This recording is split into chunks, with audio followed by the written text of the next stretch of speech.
Live from New Delhi, watching DD India Live, India's voice to the world. I'm Abhishek Mahajan. Coming up in the next 30 minutes. President Draupadi Murmu witnesses symbolic handover of 8 cheetahs from Botswana to India.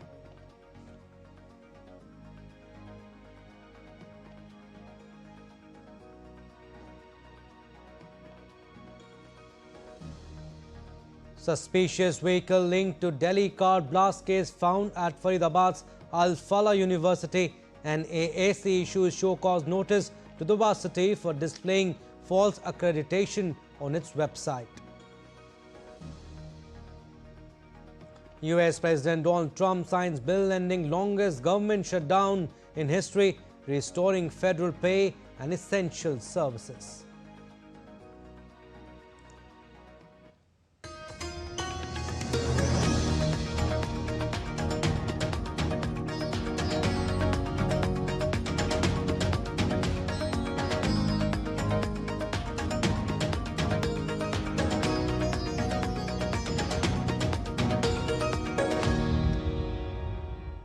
In a landmark move for global conservation, Botswana today handed over 8 cheetahs to India, symbolizing the deep friendship between the two nations.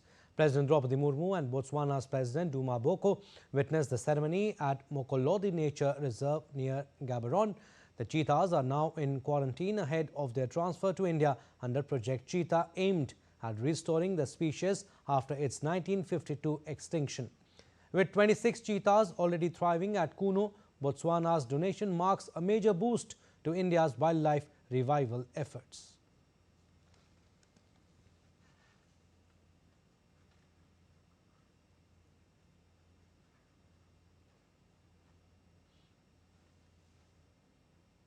President Draupadi Murmu addressed the Indian diaspora in Botswana on Thursday.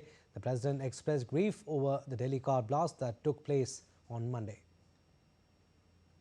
Delhi में हुई खुद दुखद विस्फोट शायद आप लोग सुने होंगे, देखे होंगे टीवी पे। मैं मरे गए लोगों के परिवार और मित्रों के प्रति अपनी हार्दिक संवेदना व्यक्त करना चाहूंगी। मैं चाहूंगी कि शीघ्र स्वस्थ होने की प्रार्थना करती हूँ। The latest in Delhi car blast, Al Falah University in Faridabad is already under the scanner in connection with the ongoing Delhi car blast investigation. In the latest update, a suspicious Brezza car was located at Al Falah University, which is now being investigated by Jammu and Kashmir police. The National Assessment and Accreditation Council on Thursday issued a show cause notice to the university for allegedly displaying false accreditation information on its website. The notice reads, "It is brought to the notice of NAAC that the Al Falah University neither accredited nor volunteered for Cycle 1 for A&A has publicly displayed on their website that Al Falah University is an endeavor of Al Falah Charitable Trust, which has been running 3 colleges on the campus, absolutely wrong and misleading the public, especially the parents, students and stakeholders." Delhi police has again intensified its search operation and cordoned off the entire road where the blast took place. A search operation is being conducted in and around the streets. The NIA team also present at the scene and searched the vehicles. The NIA team searched the vehicles parked at the time of the blast, inquiring the names of the owners and also finding the real addresses.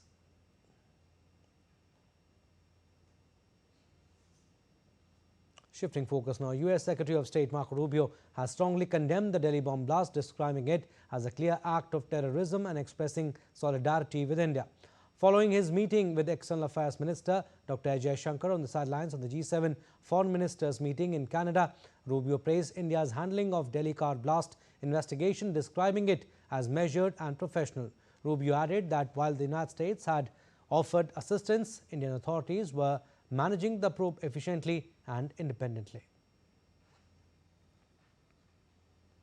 It clearly was a terrorist attack, and it was a car loaded with highly explosive materials that detonated and killed a lot of people. But I think they're doing a very good job of carrying out an investigation, and I think when they have facts, they'll release those facts. So, but clearly, I mean, we're aware of the potential that it has, and so we spoke about that a little bit today, the potential that it has to become something broader. But I think we're going to await to see what their investigation reveals. We've offered to help, but I think they're very capable in these investigations. They don't need our help, and they're doing a good job. An External Affairs Minister, Dr. Jaishankar, today participated in G7 Foreign Ministers meeting outreach session on energy security and critical minerals and put forth India's perspective. He spoke about the need on both issues to mitigate dependence, strengthen predictability and build resilience, asserting that greater international cooperation is the only way forward. Dr. Jaishankar noted the unpredictability and market constrictions in global supply, saying more policy consultations and coordination are helpful. He added that the key, however, is to translate that on the ground. The minister stressed that India is open to working constructively with international partners in this regard. Now, External Affairs Minister also attended the G7 FMM outreach session on maritime security and prosperity. He underlined India's approach to maritime security through Mahasagar Outlook, Indo-Pacific cooperation and port-led development at home.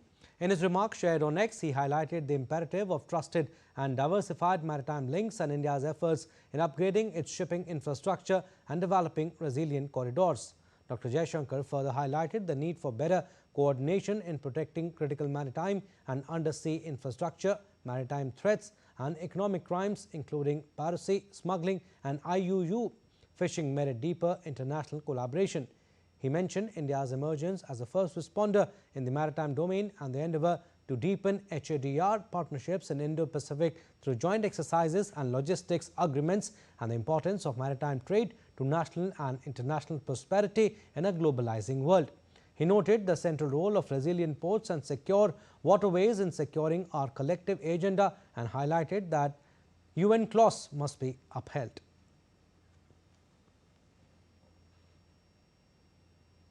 Moving on, a crucial diplomatic outreach unfolded today at the G7 Foreign Ministers meeting in Niagara, Canada, where India's External Affairs Minister Dr. Jaishankar held a significant meeting with Canadian Foreign Minister Anita Anand. The discussions centered on rebuilding trust and advancing India-Canada roadmap come at a pivotal moment for both countries. Reporting from Niagara, Tarun Paul with the latest. Meeting global challenges requires global partnerships. The issues we are facing transcend the G7 and our borders.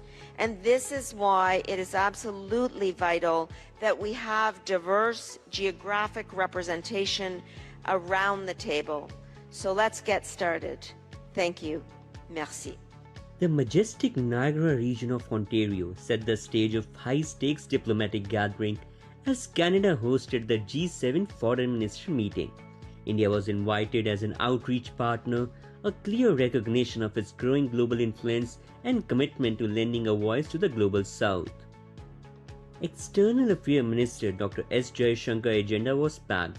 He arrived in Niagara on 11 November at the invitation of his Canadian counterpart Anita Anand to join the deliberations with the G7 and outreach nations. India's focus, working with partners to address global challenges while representing the aspiration of developing countries.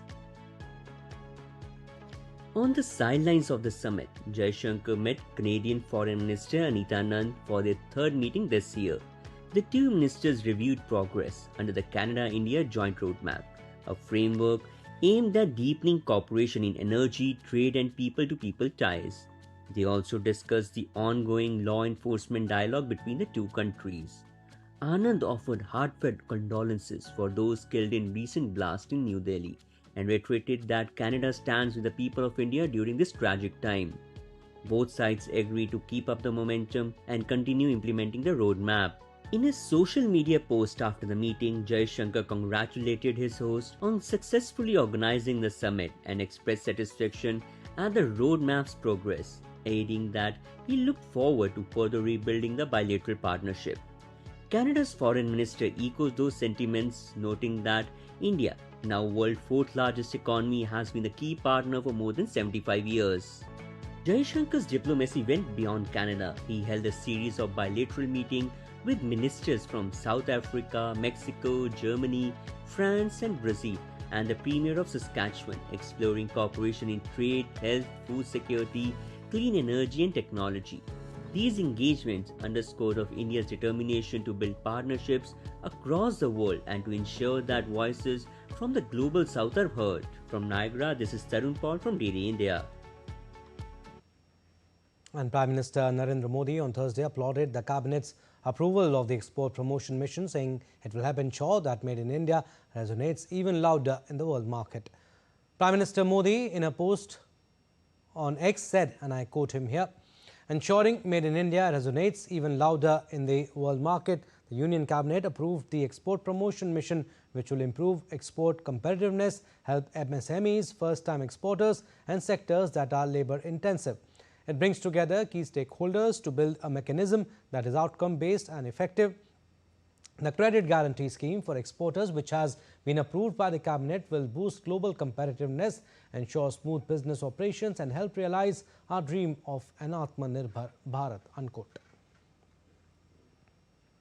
The Export Promotion Mission is a flagship initiative which was announced in the Union Budget 2025-26. The mission aims to strengthen India's export competitiveness, particularly for MSMEs, first-time exporters and labour-intensive sectors. Union Minister for Railways, Communications and Electronics and IT Ashwini Vaishnav paid floral tributes to Birsa Munda at Rail Bhavan in New Delhi on the occasion of Janjatiya Gaurav Divas. The day was celebrated with patriotic fervour across Indian Railways with digital displays, public announcements and cultural events highlighting Birsa Munda's legacy. Various zonal railways organised quiz, essay and painting competitions while folk teams performed traditional songs.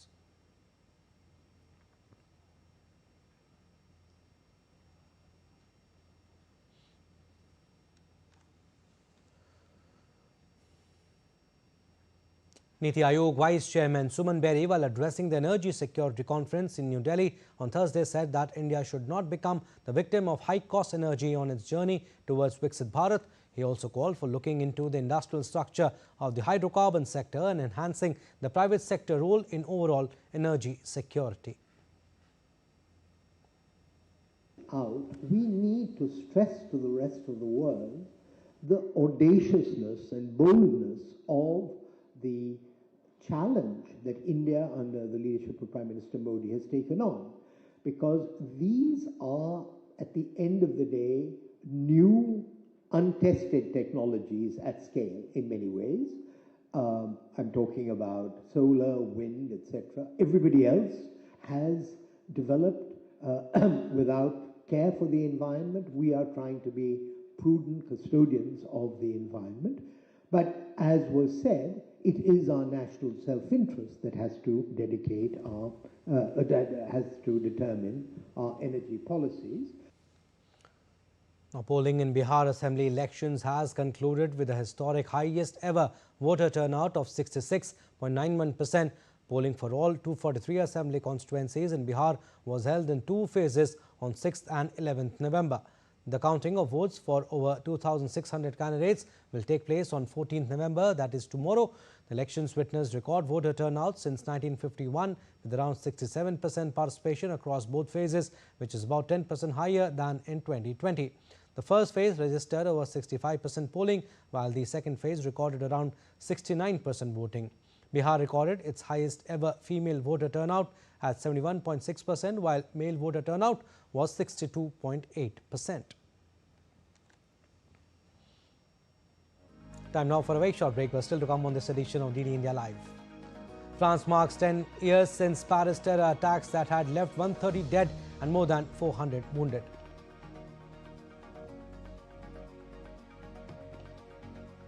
And Milano Cortina 2026 unveils torch uniforms for the Winter Olympics.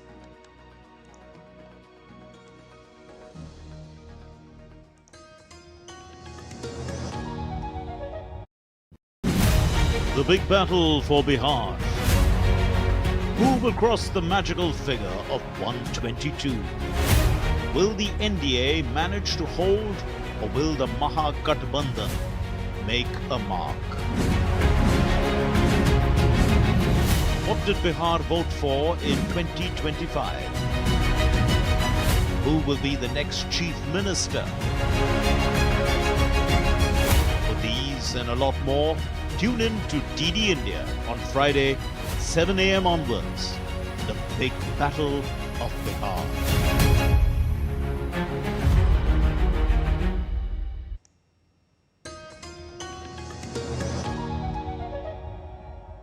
Welcome back. You're watching Lead India Live. I'm Abhishek Mahajan. President Donald Trump on Wednesday signed legislation ending the longest government shutdown in U.S. history, roughly 2 hours after the House of Representatives voted. Trump's signature on the bill, which cleared the Senate earlier in the week, will bring federal workers idle by 43-day shutdown back to their jobs starting today, although just how quickly full government services and operations will resume is unclear. It would extend funding through January 30th, leaving the federal government on a path to keep adding about $1.8 trillion a year to its $38 trillion in debt. The U.S. House of Representatives passed a spending bill that will end the government shutdown with a 222 to 209 vote. U.S. House Speaker Mike Johnson called the recent government shutdown utterly pointless and foolish, accusing Democrats of using Americans as leverage in a failed political tactic. I want to say that all this was utterly pointless and foolish. This outcome was totally foreseeable. I said that this would be the outcome when all this began back in mid-September. They did it anyway. Democrats admitted that they used the people as leverage, and they got nothing for their selfish political stunt here. They didn't achieve anything with this at all.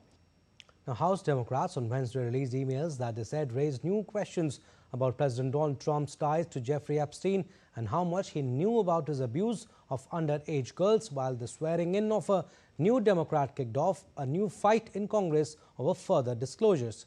The Democrats released messages between Epstein and author Michael Wolff and Ghislaine Maxwell, a British socialite who is serving a 20-year prison sentence on charges related to her role in facilitating Epstein's sex trafficking. In one 2019 email to Wolff, the sex offender wrote that Trump knew about the girls, though it was not clear what that phrase meant. Now, France is marking a decade since the November 13, 2015 terror attacks that killed 130 people in Paris. Vigils were held across the city and the iconic Eiffel Tower was lit in French colors. The mayor of Paris and the survivors gathered at Place de la République Square, paying tribute to those lost in coordinated shootings and bombings claimed by the Islamic State group.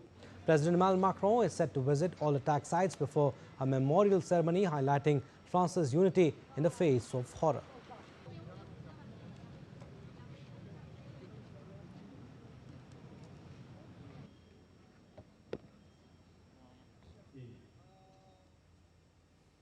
Some more stories. A light truck crashed into a market in South Korea on Thursday, plowing 150 meters along a passageway lined with stalls before coming to a halt, killing 2 people and injuring 18, according to emergency officials and media reports. As per officials, the incident took place at a market located in Bucheon, about 20 kilometers west of the capital, Seoul. 2 people who had suffered cardiac arrest were later confirmed to have died.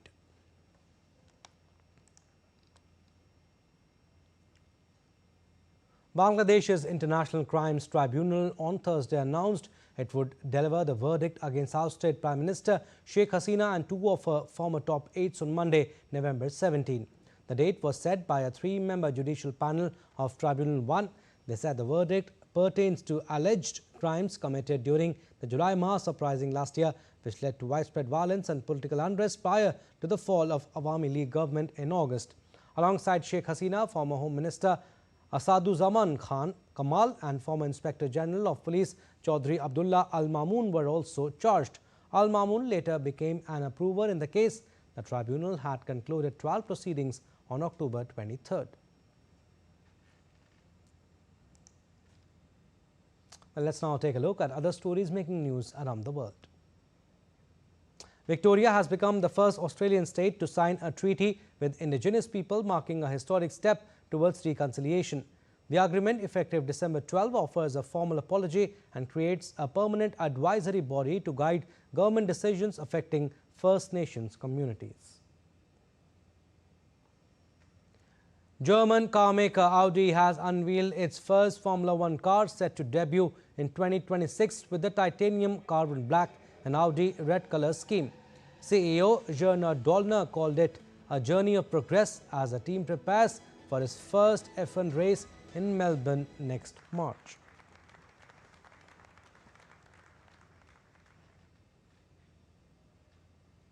Organizers of the Milano Cortina 2026 Winter Olympics have unveiled the official torchbearer uniforms ahead of the Games, consisting of white with red and yellow flame patterns. The Olympic torch will begin a 63-day journey across Italy on December 6 before the Games open on February 6.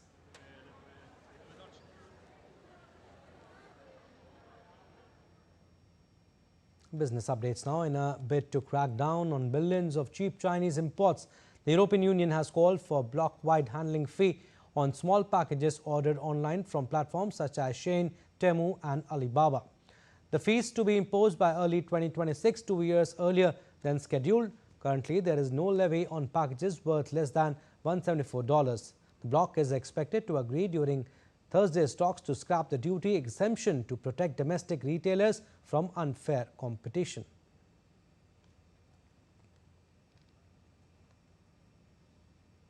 Now, Toyota on Thursday confirmed plans to invest $10 billion in the United States over the next 5 years, aligning with earlier remarks by President Donald Trump. The move brings the automaker's total U.S. investment to nearly $60 billion since it began operations there 7 decades ago. The announcement coincides with the launch of Toyota's first U.S. lithium-ion battery plant in North Carolina, creating about 5,100 jobs. The Japanese automaker said it may export U.S.-made vehicles to Japan if regulatory standards are aligned, as both countries work to deepen trade cooperation.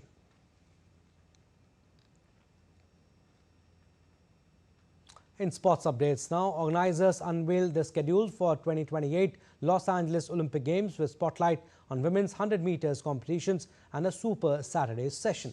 The competition starts with the opening ceremony on 14 July and ends with the closing ceremony on 30th July. The biggest ever games will feature 11,200 athletes in 51 spots across 49 venues. Every team spot will feature an equal or greater number of women's teams for the first time, with 50.5% of total athletes being women. On day one, the most number of women's finals ever be contested, starting with triathlon with a spotlight on women's 100 meters competitions. It means that women athletes must run 300 meters heats in one day. A Super Saturday scheduled on 29 July includes 26 final sessions in 23 spots, including 15 gold and bronze medal team matches and finals in 15 individual spots. American flag, football and squash will make Olympic debuts on 15 July. Cricket rejoins the Olympic after more than a century. The women's final on 20th July and the men's final on 29th July. Baseball and softball will also return to the Olympic Games. And the schedule for the 2028 European Championship has been announced. Cardiff will host the opening match on 9th June with the final scheduled in London on 9th July. The tournament, co-hosted by England, Scotland, Wales and Ireland, will run across 9 venues in 8 cities. It will feature 24 nations involving 51 matches.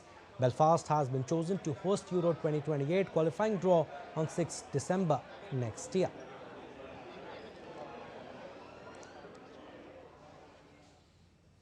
And India's archers delivered a stellar performance at the 24th Asian Archery Championship in Dhaka, clinching 2 gold and 1 silver medal.